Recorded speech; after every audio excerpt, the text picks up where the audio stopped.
From the south.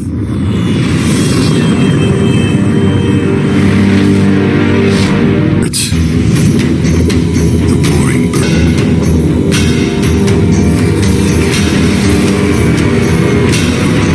Wish to dream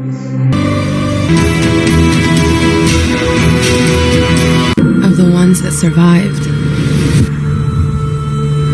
who awoke to a different world.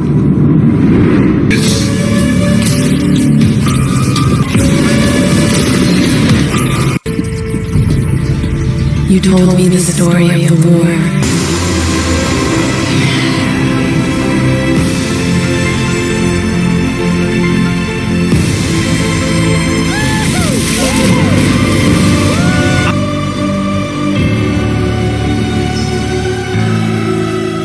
Avatar 2's budget is part of a megadeal, which when you consider the original Avatar made $2.8 billion, $250 million a movie, could be the bargain of the century. Sorry to all the Stute fans though.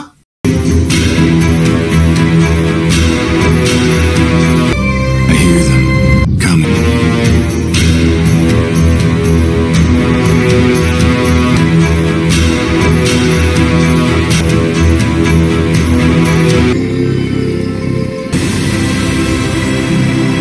That you bring your war here. Outcast. That's all they see. I see. Many unique animals, climates, and landscapes. But did you know that we have Pandora, a massive and varied world? Hi, Jim Cameron here. Tonight, to celebrate the release of the new trailer for Avatar: The Way of Water, we're lighting up the waters of Niagara Falls and sharing some of the footage from the film.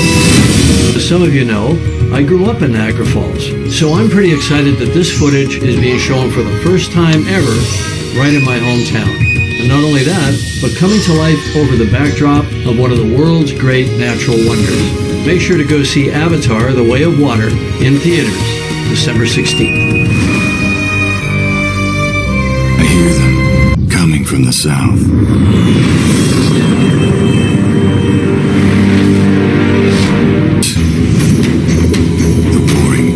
With thunderous wings.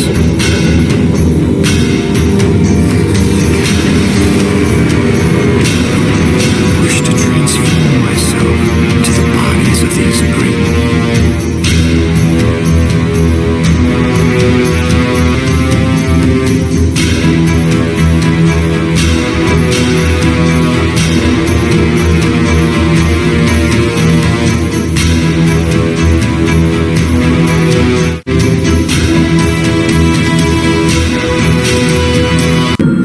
That survived,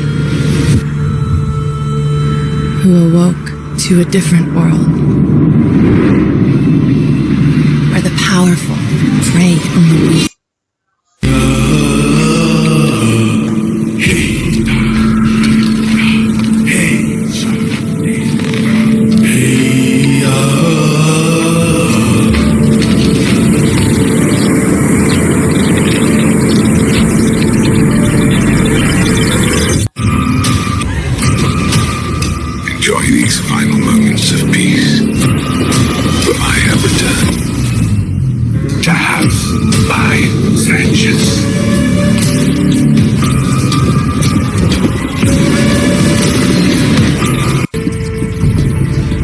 You told me the story of the war, when the ground shook and the sky burned.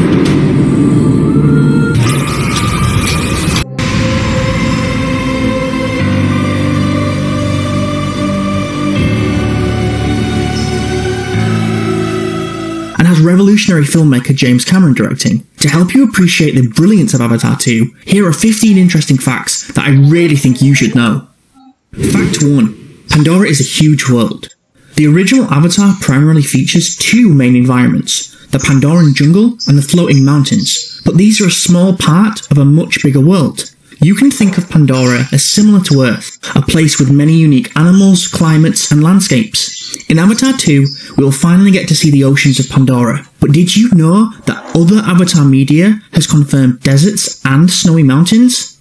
This is by no means your typical blockbuster sci-fi world, where each planet has a single biome. Instead, we have Pandora, a massive and varied world. 2. Underwater motion capture was invented for Avatar 2. The ordinary way filmmakers shoot underwater scenes is by suspending actors from cables, then adding CGI water afterwards. James Cameron is not a fan of this technique at all and believes it doesn't look real. So in true Cameron fashion, he got a team together and invented a completely new technology and process. The underwater motion capture in Avatar 2 involved a 900,000 gallon water tank, actors trained to freedive, thousands of balls used to block light, and some crazy new camera system I won't even pretend to understand. From reactions to private screens of Avatar 2 footage, this innovation seems to be mesmerising audiences. 3. A $1 billion budget. Avatar 2's budget is part of a mega deal where 20th Century Fox gave James Cameron and his production company Lightstorm Entertainment $1 billion to make Avatar 2, 3, 4 and 5. Cameron was basically given $250 million for each one of the 4 movies, which when you consider the original Avatar made $2.8 billion, $250 million a movie could be the bargain of the century. 4. Some characters are back from the dead. Unsurprisingly, a bunch of characters in the first movie are back for the sequel. This includes Jake, Neytiri, Selfridge and Norm. But what's really interesting is that some characters who died in the original Avatar are back in ways only possible in science fiction. Quaritch and Wainfleet, who if you remember, died in the first movie, are back as recombinants, which are Avatar bodies embedded with the memories of Marines who have died. We also have a new character, Kiri, played by Sigourney Weaver, who has some connection to Dr. Grace Augustine, who also died, and was also played by Sigourney Weaver. Sorry to all the Stute fans though, he's still dead. 5. Quaritch is back for all the Avatar sequels. Here's what James Cameron has to say. There's not a new villain every time, which is interesting. Same guy, same mother through all 4 movies. He's so good and he just gets better. I know Stephen Lang is going to knock this out of the park. End quote. So it looks like Quaritch is back, and he's bigger, bluer, and angrier than ever. Give me the goosebumps. 6. The sequel was originally going to be released in 2016. 7. The scale is on the level of The Lord of the Rings. James Cameron has compared the movies to The Lord of the Rings. That is to say, it will be a giant saga with lots of depth. The problem, though, was the Lord of the Rings movies had a foundation of books, whereas Avatar did not. Before script writing even began, James Cameron wrote a gigantic 1,500-page document that then worked as a kind of encyclopedia for the world of Avatar. 8. Each Avatar sequel works as a standalone movie. This means you won't have to have seen any of the other movies to enjoy the one you're watching. It won't be like the MCU, where if you haven't seen Infinity War, you wouldn't really understand Endgame. James Cameron and Jon Landau have been very clear that they've made these movies with the intention of each being a self-contained story. This isn't the first time Cameron has done this. Plenty of people who never saw Alien or The Terminator enjoyed watching Aliens and Terminator 2.